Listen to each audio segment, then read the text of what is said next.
This is Must Farm in the fenlands of Cambridgeshire. An extraordinary site that is revolutionising what we know about our past. This landscape was once part of the largest wetland in Britain, and deep down it is the waterlogged conditions that have guaranteed the survival of a prehistoric farmstead for 3,000 years. It is an exceptional sight, and I just can't wait to see it. During the Bronze Age, this settlement collapsed into the marshy fens, where it was frozen in time, perfectly preserved, until it was discovered by chance, and this major excavation was launched. This is the crown jewels in terms of what it will tell us about past humanities and about the way people lived in this landscape 3,000 years ago. The level of preservation is so extraordinary, this site has been dubbed Britain's Pompeii.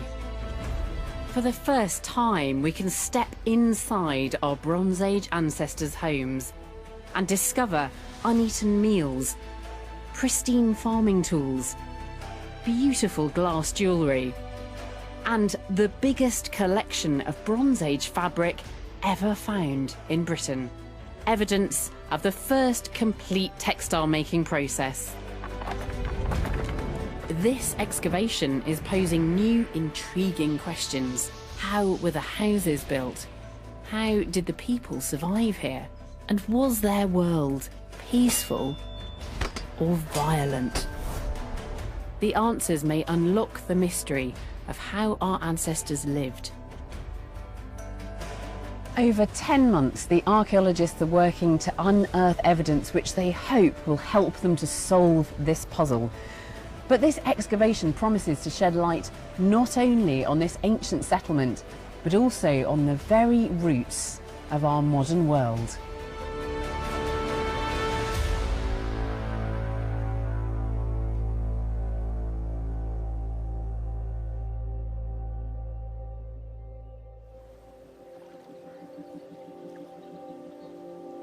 Deep in the marshes of the Cambridgeshire Fens, Must Farm is wedged between the M11 and the edge of a quarry.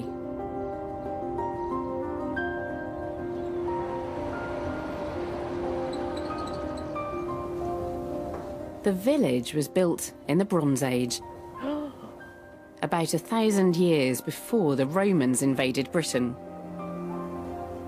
Oh, wow.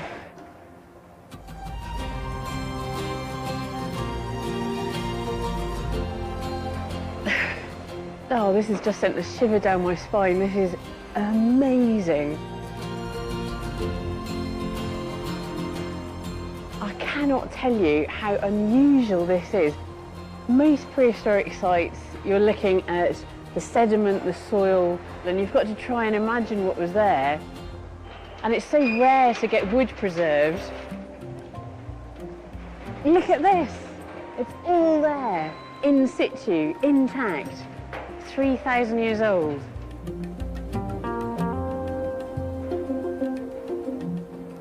I'm blown away by this, I really am. It's just astonishing. The surviving settlement is made up of 5 wooden roundhouses, built closely together.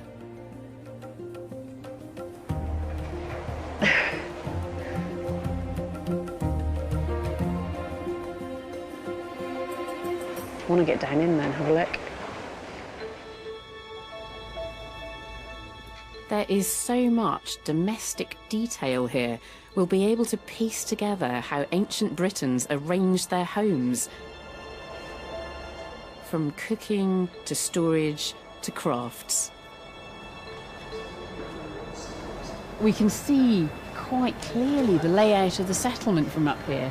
You can make out the posts that delineate these roundhouses, and you can see how the roof timbers, the radiating roof timbers, have fallen down almost in situ. The Pompeii analogy, it's as if we've got a pristine settlement, a pristine image of exactly what was going on within a settlement 3,000 years ago, of a series of households, all of their worldly goods, in 3D.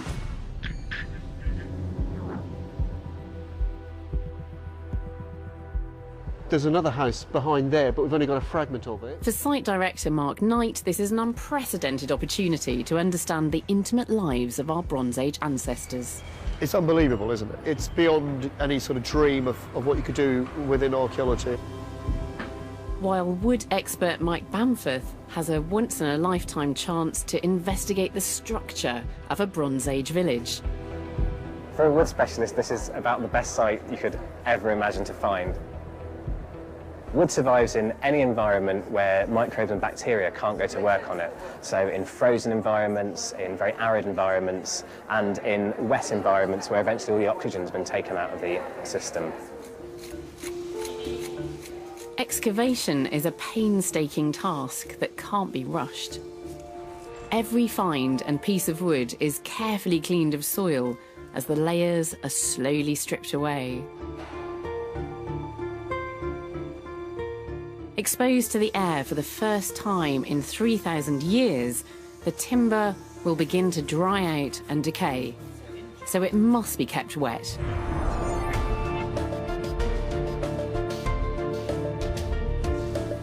The team is discovering near-perfect bowls containing half-eaten food, giving the impression that the villagers were interrupted in the middle of a meal. At the heart of this discovery lies a mystery, because this village was wiped out by a sudden, catastrophic event. The settlement burned to the ground, and for some reason, the inhabitants never returned. It took them by surprise, it wasn't planned. There's a real sense here that things were all in situ, that the settlement was going about its daily routine. Hence there's food inside the pots and things and spoons and stuff like that, so it's caught that. It's as though whoever lived at Muss Farm fled from that place, leaving all their belongings behind, and those objects were then preserved almost in situ for 3 millennia, until the archaeologists arrived in the 21st century. At every turn, the archaeologists are making groundbreaking discoveries.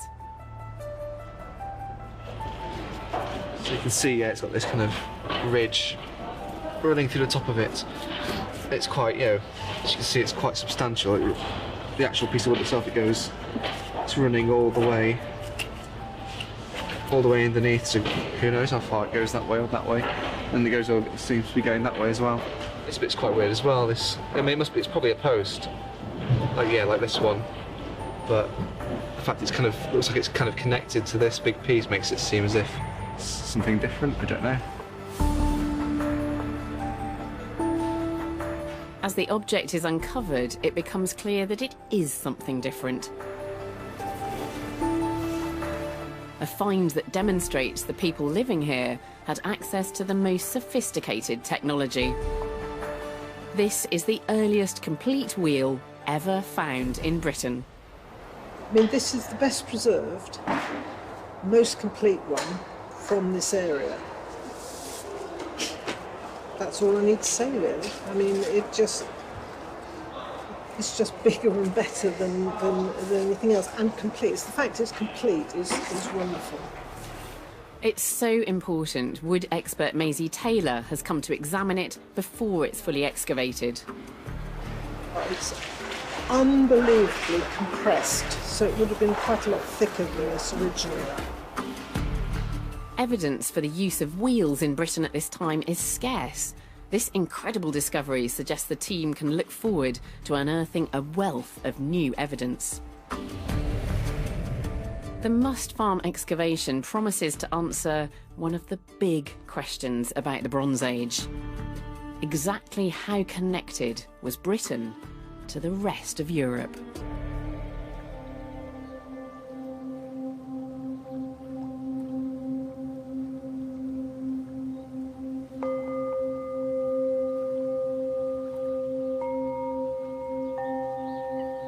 Muss Farm sat in a wetland environment crisscrossed by waterways that to our ancestors 3,000 years ago formed a vital network for communication and trade. Water was simply the easiest way to get around in this environment, the easiest way to transport materials and to reach out and trade with other communities. It was water that connected this ancient village to the rest of the world. In an earlier test dig, Mark Knight made another extraordinary discovery in an ancient riverbed right next to the site. 8 complete, pristine logboats.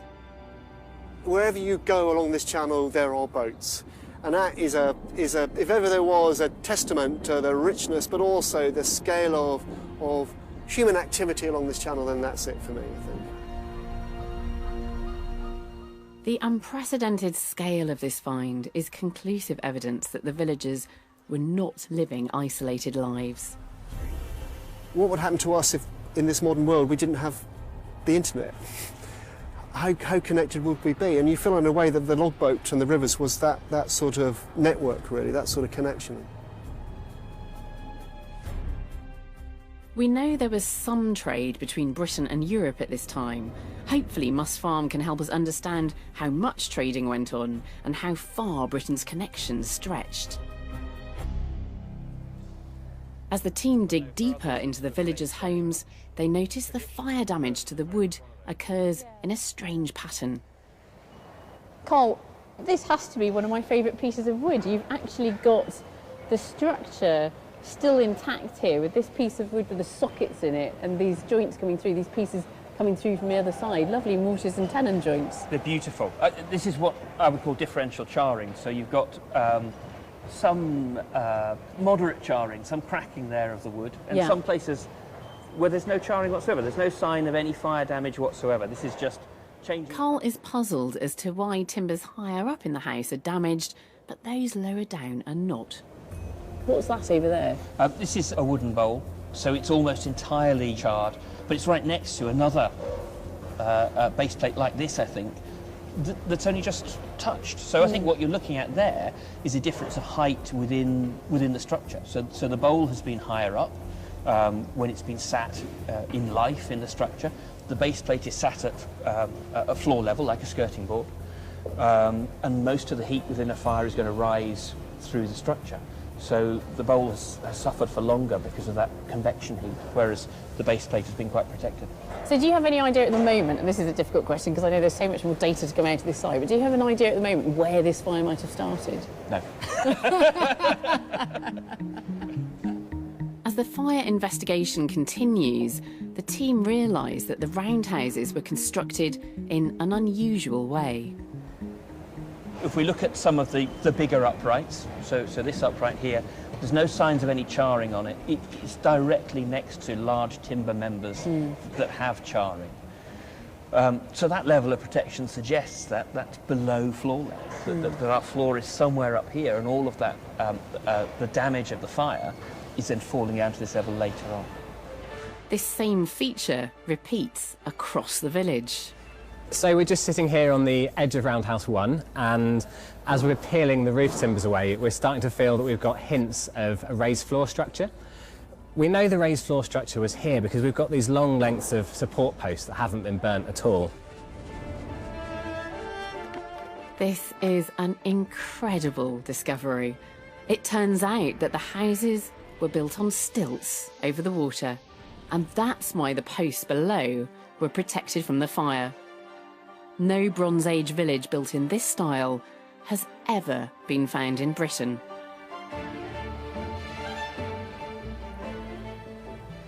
We can imagine the floor might be up here, and that dam would actually be underwater. Okay, so what Dan's excavating is the collapsed, charred remnants of a building that was above water, that's now below water. So that's why what you see is not particularly in order, it's quite chaotic, but in that chaos there's lots of indications or attributes of what was going on up here. So we're seeing timbers that are worked and are charred, but we're also seeing these sort of thatchy clumps and matted-like materials and things, as if we've got the flooring as well as the thatch above the roof as well. So it's trying to disassemble that.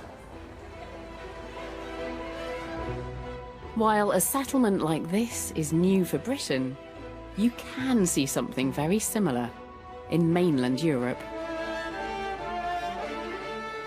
700 miles away, on the shores of Lake Constance in Germany, a prehistoric lake village has been painstakingly reconstructed. Could this surprising connection be the clue that sheds new light on prehistoric European immigration to Britain? We know that in the Bronze Age, rivers and lakes were thoroughfares, transporting people and goods. That's why many villages around the Alps were built over water. Now, there are striking similarities between the lake villages on the continent and the newly discovered pile dwellings at Must Farm. So is it possible that the knowledge of this way of construction and indeed this way of life came to England from mainland Europe? There's already evidence that a few individuals came from the continent to live in Britain, but we don't know the extent of this immigration.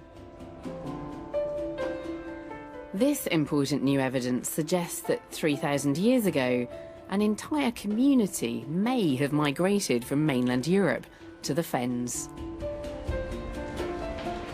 So we could imagine the pile dwellers of Switzerland or the Alpine region, or the people that lived on the rivers of Holland being the very people that came and occupied this space, because it was a space that they were very already adept at adapting to or inhabiting. So they already had the technology. They didn't invent it because of the change in the environment. This was their texture. As the team digs, more intriguing evidence of powerful European connections keep turning up. Tiny, beautifully made glass beads. Well, this is something really special, Mark, isn't it? These are gorgeous glass beads from the Bronze Age. We use the word exceptional a lot, I suppose, in the project and things, but these things stand out completely, don't they? In their delicate nature, but also in their colour. They are such beautiful objects, aren't they? Lovely colour.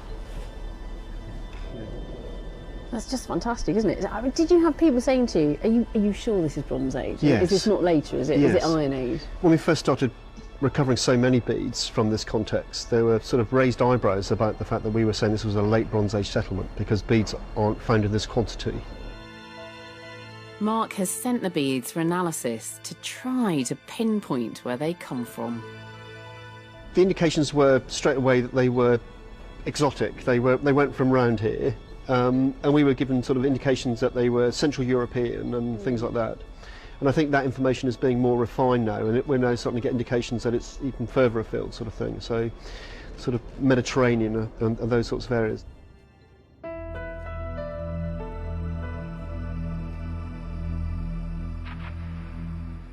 Finds like this are clear evidence that the villagers imported luxury goods from Europe. But the archaeologists would like to know how much they traded and from how far away.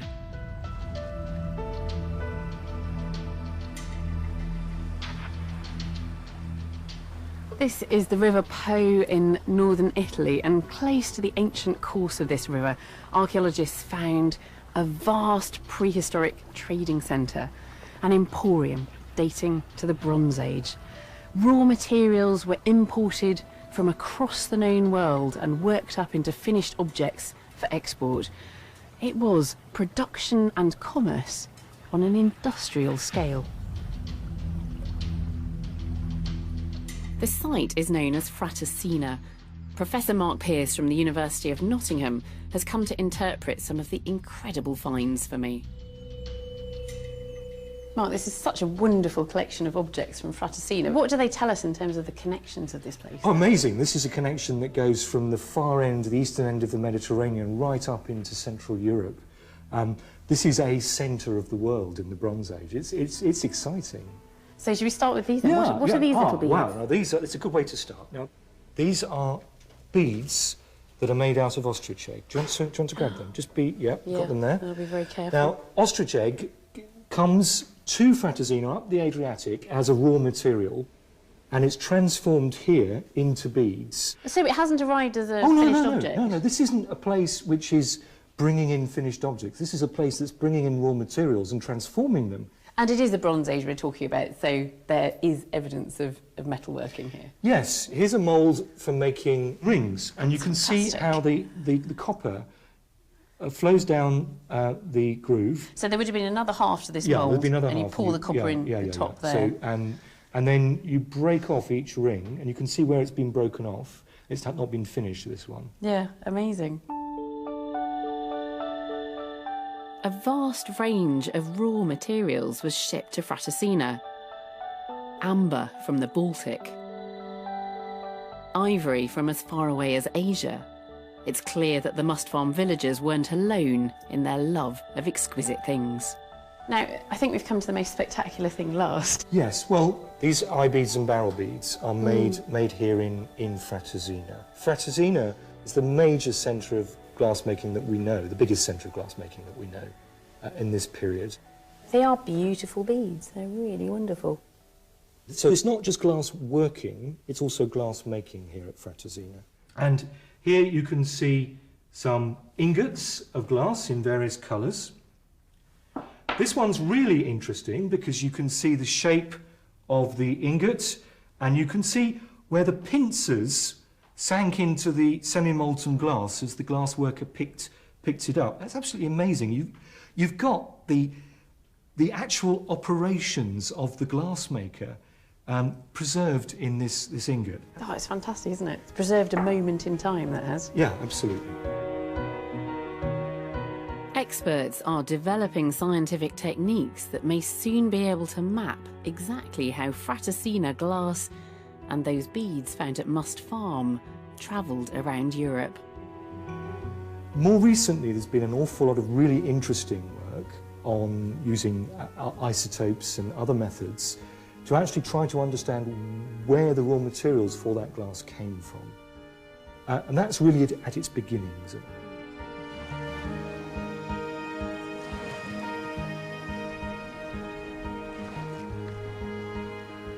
Sites like Fratesina are fascinating in their own right. It's amazing to think of people 3,000 years ago manufacturing all those goods and trading across the known world. The fact that we've got amber from the Baltic or the North Sea coming here, ivory from Africa or Asia. But I'm really intrigued by the glass beads. Might it be possible to find a signature for a Fratesina bead so that if one turns up in another archaeological site, we'll be able to tell exactly where it came from? We're starting to map these connections across the ancient world in a way that's never been possible before. The Must Farm villagers possessed not only locally made goods, but exotic luxury items. But this was a world before money. So what could they have been exchanging in return? We found this bladed object, which we think is a sickle. It's interesting because you can sort of see it's shiny still, which is really the unique thing about this site, that stuff's so well preserved that it comes out the ground shiny, which is pretty amazing.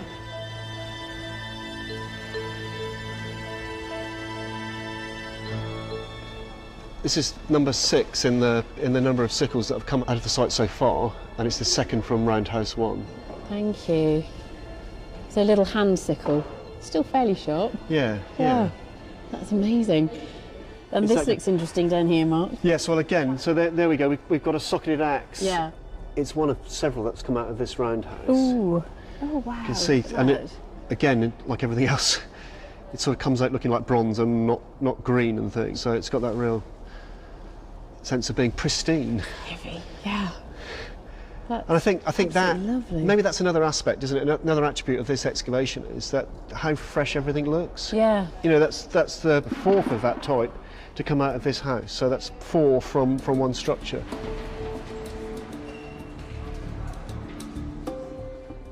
Metal started to be used in Britain during the Bronze Age, so tools that had once been flint could now be reimagined in this exciting new material. The incredible quantity of the metal tools found at Must Farm shows that the villagers farmed on a grand scale. The discovery of bronze was a technological revolution. It would transform life in so many ways. People had been farming since the beginning of the Neolithic, but the advent of bronze meant better tools, changes in farming practice, and an intensification of agriculture. Britain never looked back.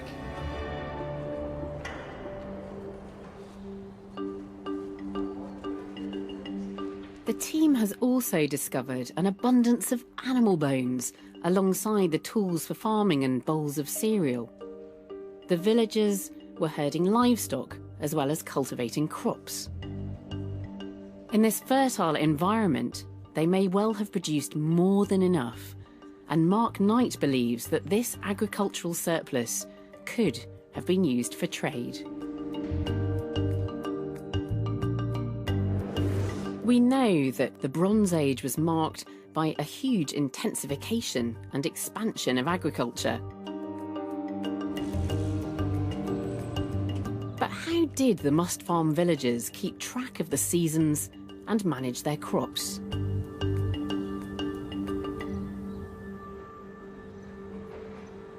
An intriguing clue can be found in the state of Saxony-Anhalt, central Germany, in the modern city of Halle. There in the State Museum is an object so extraordinary it's recognised by UNESCO as one of the most important archaeological finds of the 20th century. It's known as the Nebra sky disk. The disk was found in 1999, and it's the earliest known depiction of the night sky. It helps us understand how Bronze Age farmers knew when the time was right to sow their crops. This is the first picture of the real heaven we've had in the world history. Its surface shows a cluster of stars known today as the Pleiades. It's these stars that were so important to farmers. The picture is really simple. We had here the 7 stars of the Pleiades, and we have here the moon. And the conjunction of moon and Pleiades showed us one special time in the year, the early March. The Pleiades are visible in the northern hemisphere throughout the winter and disappear in the spring, around the time that crops should be sown. The special thing is not the metalworking, the special thing is the knowledge fixed into a really, really simple, convincing picture. Now, scientific analysis has revealed that the Nebra sky disk was made from metal imported into Germany. We analyzed the copper. The copper comes from the Alps, from the Mitterberg region near Salzburg. Then we analyzed the tin. The tin is coming definitely from Cornwall, and also the analysis of the gold shows us that it's coming from Cornwall. So it is a mixture of Germany and of England. This exciting evidence suggests that the people of Britain and Germany were linked not only by trade, but by sophisticated technological ideas.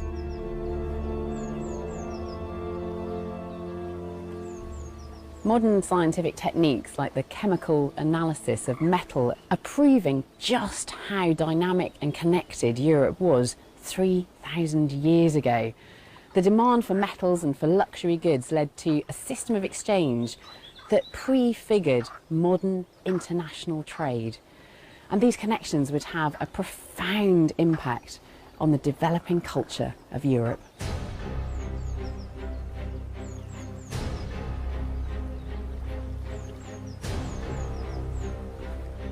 If water was the gateway to Europe, it seems our ancestors at Must Farm were determined to take control of it. So they are very much stuck out here in the marshes. They're away from the dry land. They're away from their fields and their farm animals. Why have they put themselves here? They recognise that by basically moving out onto this wet space and by sitting themselves on top of the rivers, they were able then to get themselves to the North Sea, get across to the continent, or get themselves up into Middle England and get themselves over towards the copper and tin of sort of Wales and Cornwall and things. Or even if they weren't being that mobile, the things that were passing through this landscape, just like they were passing up and down the Thames and the Trent and all the other major rivers, they were in between those movements and able to control it. It's the sense of living near the motorways, I suppose, Yeah. the main sort of arteries of life sort of thing, rather than plonking themselves on the margins. The Must Farm dig is providing new answers to some of the biggest questions about Bronze Age Britain. And now, inside one of the villagers' homes, Mark has found something truly groundbreaking. Evidence of the birth of one of Britain's oldest industries, cloth making. We're in Roundhouse 1, and in amongst all of the sort of burnt material, we're actually seeing textiles. And we're also seeing plant fibres. These lovely sort of twists or bundles of processed plant fibres in preparation for making textiles. It just looks like a little bundle of raffia tied round. Absolutely. And you can see so things like this made from lime bast with this little row of sort of knots going across it. What's lime bast? Lime bast is the fibres behind the bark of a lime tree, which you can process and really make quite fine textiles from and things. So, I mean that there could be part of a soft, flexible basket. It could be a mat. It could be a cape. It's really frustrating, but wonderful to have it. Yes. It is incredible that these waterlogged conditions can preserve textiles for 3 millennia. The piece to your right there, in close-up, it's very finely woven plant textiles. I don't know, there's a magnifying glass if that helps. But It's fabric. it is fabric, and it's, to all intents and purposes, it looks like the stuff that my trousers are made out of. You know what I mean? Yeah, It's that, yeah. it's that sort of finely woven. Yeah, I feel ashamed to say it, but I think I would have expected any textiles that these people had in their possession to be more like sackcloth, to be something fairly crude. Yes. And this is far from crude. That's absolutely beautiful. How amazing to think that that's a piece of cloth that survived for 3,000 years. Absolutely. Really wonderful. Such an extensive array of delicate fabrics has never been found on a British Bronze Age settlement before. To find out just how important they are, Mark is calling in textile expert Dr. Susanna Harris. It is important to have portable equipment. You can't always take the finds to your laboratory, so you want to have equipment that you can move around. The microscope reveals the sophisticated techniques used to produce these ancient textiles. What we have are these, what we call these passive elements, and the active elements. This is one of those active elements, and here you see it tucks behind this one, and it comes out again here. We can see it nicely coming out. Susanna can see that the threads used to make these fabrics were spun out of natural plant fibres. Spinning them must have taken incredible skill. So I've just drawn a line that's 5 millimetres long. So what I want to do is count those threads, 9, 10, 11, 12, 13. So over 5 millimetres, we've got 13 threads. So over a centimetre, we'd have 26 threads. And so the Must Farm textiles are really, they're up there with the other fine textiles in Europe at this time. They are also very similar to the cloth we make and use today. Like us, the villagers wanted their clothes and their homes to look beautiful.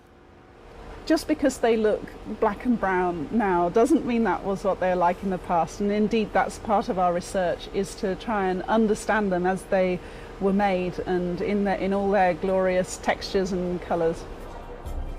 Eventually this cloth will tell us a lot more about Bronze Age lifestyles. But the question now is whether the villagers were making cloth or importing it from Europe. In the pile dwellings of Lake Constance in Germany, textiles similar to those at Must Farm have also been found. Just like at Must Farm, some of them appear to be baskets and nets, while others are much finer. If there was extensive trading between villages like these around Europe, then cloth could well have been one of the commodities that was traded.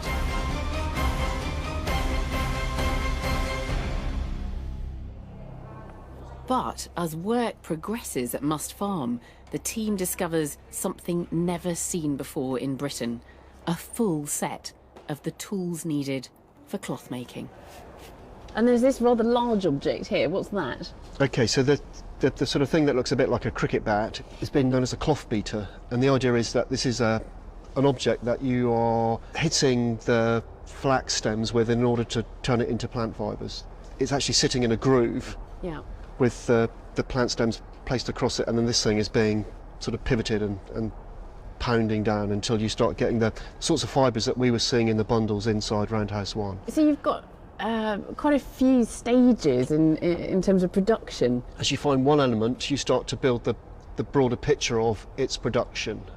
So textiles were perhaps the first thing we started finding, but now we've got things like the cloth beater, got things like the bobbins with the thread wound round them. Absolutely beautiful, look at that.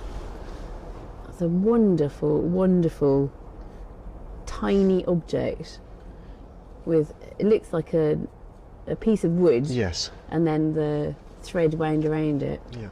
The things like the loom weights that also turned up in Roundhouse 1. So, and like the textiles, they've also suffered from the fire event. So you can see that they've been burnt as well. They're covered in soot and things. But you can see that they're this wonderful pyramid shape. That's just fantastic. What's it made of? So it's just clay that's just been sort of shaped and then Yeah. pierced and then crudely fired. We knew that some cloth was made in Britain at this time, but we've never before discovered the complete technological process, all the way from harvest to manufacture to end product. It is so rare, exceptional, to find the whole sort of range of sort of equipment in terms of their production, right from the plant stems themselves right through to garments and things. Our textile specialists are going to be in a situation where I think they're going to be overwhelmed with that detail. Even at this early stage, the team thinks that the villagers were making cloth on a large scale. It's such an intimate glimpse into our ancestors' daily lives. You can imagine them using this technology every day in their own homes. But why were these homes, along with all those valuable tools, abandoned? The answer to that mystery could be found in the charred timbers of the roundhouses. Forensic archaeologist Dr. Carl Harrison is working to discover how the fire spread and whether it was an accident or started deliberately. So we're getting very similar charring patterns that you might expect within a modern structure. And if that's the case, then we can make use of fire investigation techniques that we might normally associate with crime scenes, with fire scenes, to work out hopefully where it started or how it spread through the building. That might tell us more about how the building's put together in the first place. So you're applying what you know about how a building would burn today and applying that to a structure 3,000 years ago? Yeah, that's the idea, yeah. I'm not a fire investigator, I'm a forensic archaeologist, but the main area of interest that I have is in adapting those techniques to the archaeological record, and where we have an opportunity where the preservation is so good, it's so unusual in a British environment to actually work with timbers like this, then we can really start to use those techniques to their utmost.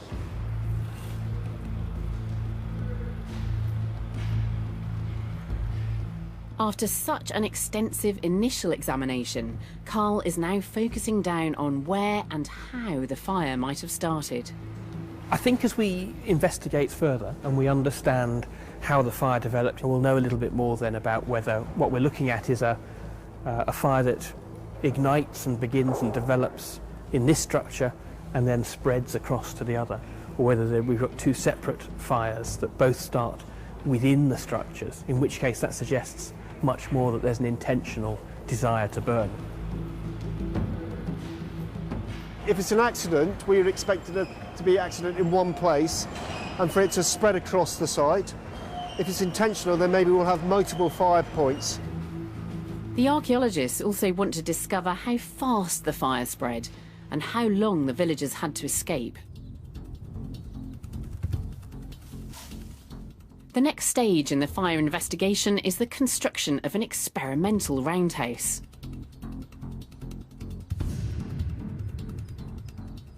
The reed, the water reed, is definitely in the archaeology, and the hazel rods are as well, so you've got to concentrate so you don't fall off the roof.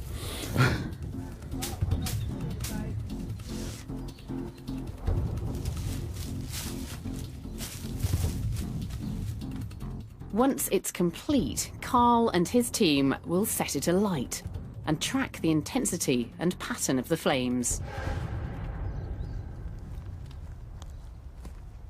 This experimental roundhouse retains the fundamental features of the must farmhouses. All the key structural elements are here. There's a ring of supporting posts, and the principal rafters are coming down from the roof apex, and they're balancing on those principal posts. It's tied together in a circular hoop to the purlins, and these are in place to help hold the thatch up. If the fire was deliberate, then what was the reason behind it? As the team dig deeper, they're beginning to believe that there was a darker side to life here. They're discovering that the inhabitants built a fence around their village. There's an ash palisade running right around the edge of the settlement. These ash posts standing shoulder to shoulder with occasional oak posts. And we don't know how high they stood, but probably above head height. Mark Knight suspects that this fence wasn't just for show. There is something about the fact that they're in a landscape where they've detached themselves from the dry land, where they put a barricade around themselves, so there is a sense of an enclosure. It has that sense of a potential defensive nature about it. We don't know much about how Bronze Age villages like this might have defended themselves. If the fence was needed for protection, the team would hope to find further evidence. So this find is intriguing. Yesterday we found a bronze sword. Normally when we find bronze, it's green and crested over, but because of the excellent preservation at the site, this is sort of like the actual bronze colour that you can see here. The discovery is immediately exciting because it's in the Bronze Age that swords first appear. But what we don't know is whether swords were primarily prestige items commissioned by an elite to show off their wealth, or regularly used as weapons. The sheer number of swords found around Must Farm forms really important evidence, which might help the team to answer this big question. We picked this thing up. That sharpness of the edge, I think you should feel that edge actually, because it just feels like it's just been made. It's just super sharp. So I don't really want to run my fingers along that actually for fear of cutting them. Yeah. And are these actual notches from use along the sides here? I don't know. They're really delicate, aren't they? So I don't know. I mean, they're less evident than, say, for example, what's on this blade. Yeah.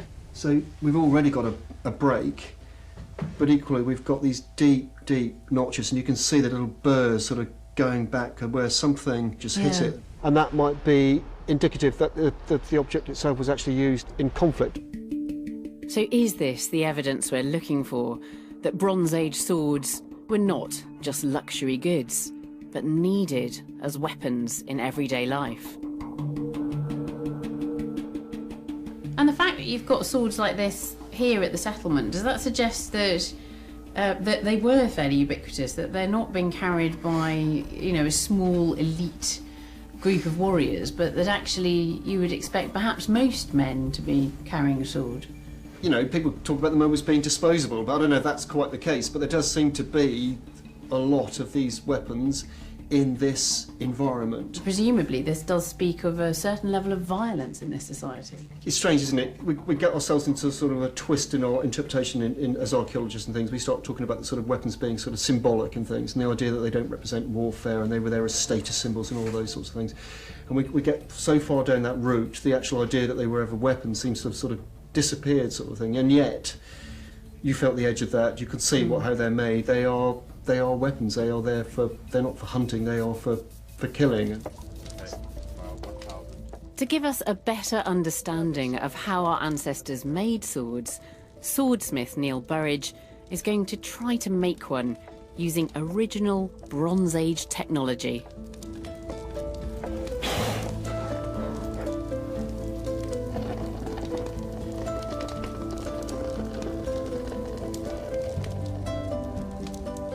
This is a nervous point for me. The mould's parted at the top. That's not too bad, so I'm just going to top it up a little bit. But hopefully, very skilled. I'm probably the most experienced person in Europe at this. And I'd say I'll scratch a 1 on a Bronze Age scale of 10. So it is very difficult. Just one sword takes nearly a kilo of precious bronze. Neil's experimental work shows our ancestors poured massive resources into making them, whether for prestige or for battle.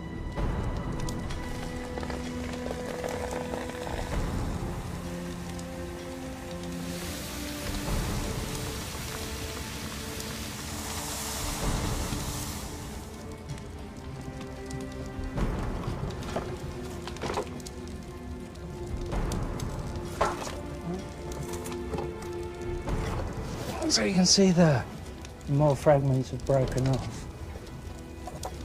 And you can see the sword casting. So it's not bad for a first attempt. I think the mould parted a little bit more as I expected, so it's increased the width of the sword. So it's, in Bronze Age terms, it's a bit heavy. They would have gone, nah, I don't fancy that one. It's a case of working the surface down on the blade to bring it up to something like this. So they would work on it, polishing.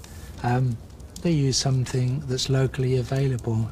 The next most important stage is forging the edges down to a thin wafer.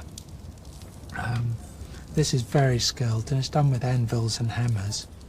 When we find them in excavations, they're usually green and corroded and not very attractive, but probably in the Bronze Age, when the sword is finished, it looked like this. Beautifully polished, handle, decorated blade, and very sharp edges.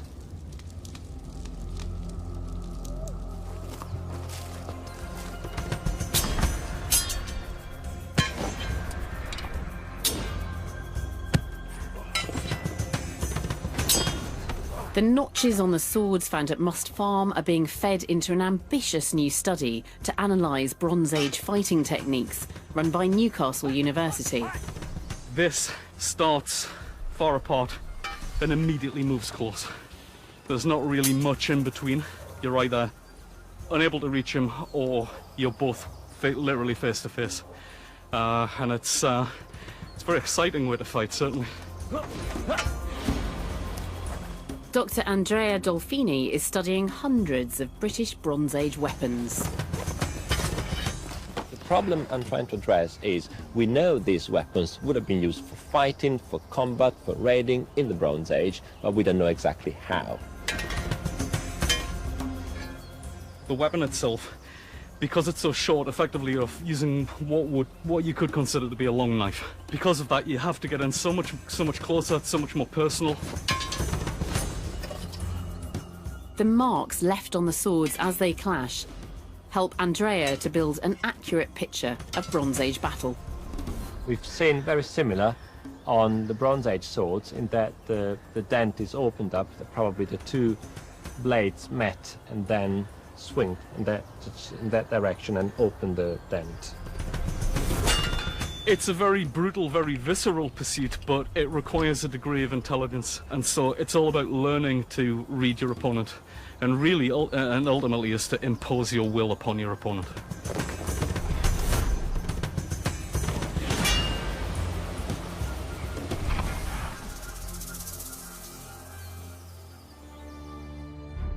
It does now appear that the Must Farm villagers were warriors as well as farmers.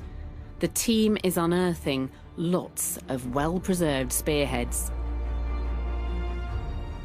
And it's interesting that they're all occurring along the inside of the palisade. So in your mind's eye, what you start doing is you've got people stood there with their spears sort of keeping guard and things like that. So who knows? But it reminds us that this world wasn't necessarily one of just baskets and pots and roundhouses, but also was a world where that you felt that necessary to have a sword and a spear. The evidence from Must Farm suggests that 3,000 years ago, Britain could have been a violent place. So is it likely that the fire that destroyed the village was started deliberately?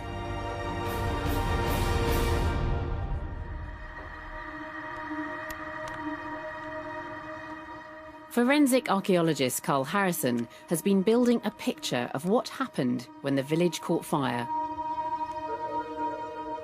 He's now being joined by wood expert Mike Bamforth.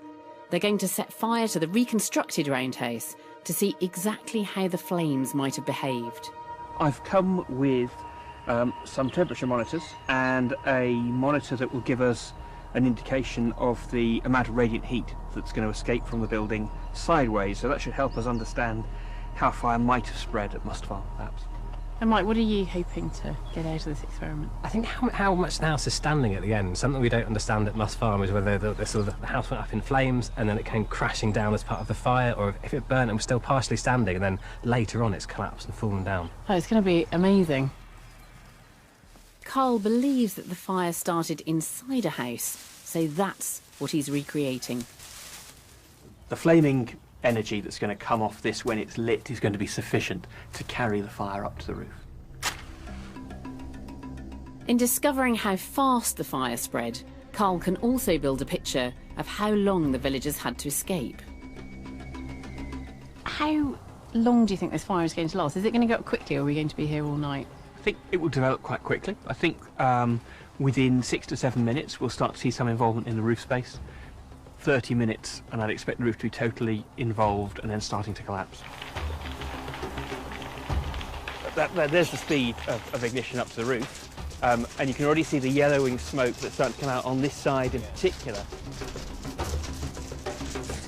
The fire takes hold much faster than Carl expected. That's so quick. Yeah, scary. It just... Wow. That's a lot. Quite warm.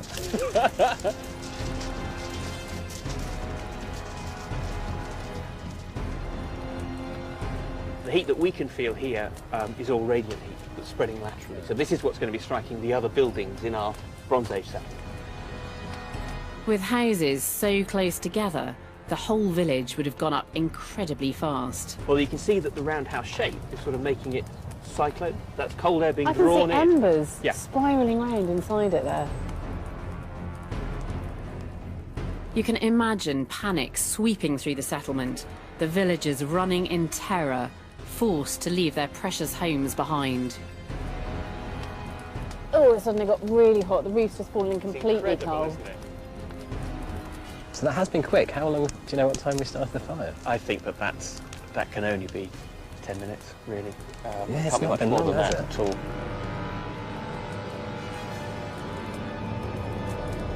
As the whole village went up, it must have been a terrifying sight. And that wide, flat landscape with big skies, the spectacle of the pall of smoke and the flames. Pouring off, yeah, a huge quantity of smoke. Be really visible in the landscape.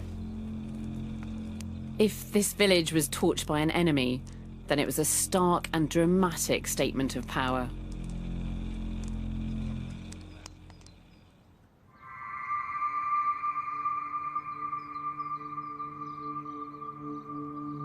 The weight of evidence does seem to point towards a violent attack. Most compelling is the fact that these people never returned to resettle their village or to reclaim their precious belongings. Once the thing had burnt down, there's no real indication that they ever came back. So there is also that sort of feeling that the The force that drove them away might have been more than the fire. It might have actually been someone else who'd set that fire that didn't want these people in this landscape. The settlement at Must Farm shows us that 3,000 years ago, there were people who were living comfortably well-off lives that we can still recognise today. They were materially wealthy. They had objects which they had made themselves with great care, and they had objects which were exotic, that had arrived with them through those complex Bronze Age exchange networks. But because they were settled in the landscape and because they had this material wealth, they had more to lose. So perhaps it's not surprising that during the Bronze Age we see an upsurge in violence and conflict.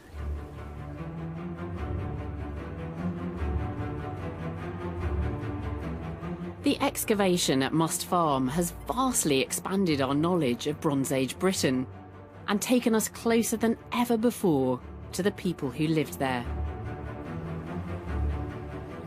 We've discovered the Must Farm villagers had the creative and practical skills to make fine textiles that rivaled anything found across Europe, using tools that are at the root of modern industry. What they couldn't make, they could acquire, because this village was connected to exchange routes that stretched across Europe and beyond.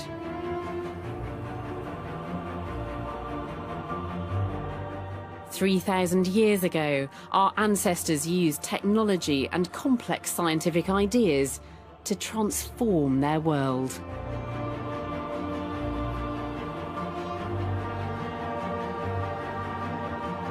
After the team finishes their work, what's left of the village will be buried once again. But this isn't the end of the Must Farm adventure. The more intensive our excavation programme becomes, the more we're seeing. The more you dig, the more questions that come up, the more detail comes out. Every moment, another object comes up with a new story, sort of thing. So we are in the throes of completion. But in the knowledge that a lot of the materials here will go on to another stage, so they'll be under microscopes, they'll be in laboratories, they will be sliced and examined and measured, and if anything, the story that you've been given so far today will be enriched. There will be colour, there will be texture that will come out, that will transform elements of our story as well. This is the crown jewels in terms of what it will tell us about past humanities and about the way people lived in this landscape 3,000 years ago. The story of Must Farm has only really just begun to be told, and there will be a huge amount of work left to do after the excavation has finished. It will take years of study and analysis before Must Farm reveals all of its secrets, but it's already changing our ideas about the place of Britain in Bronze Age Europe and the foundations of our modern world.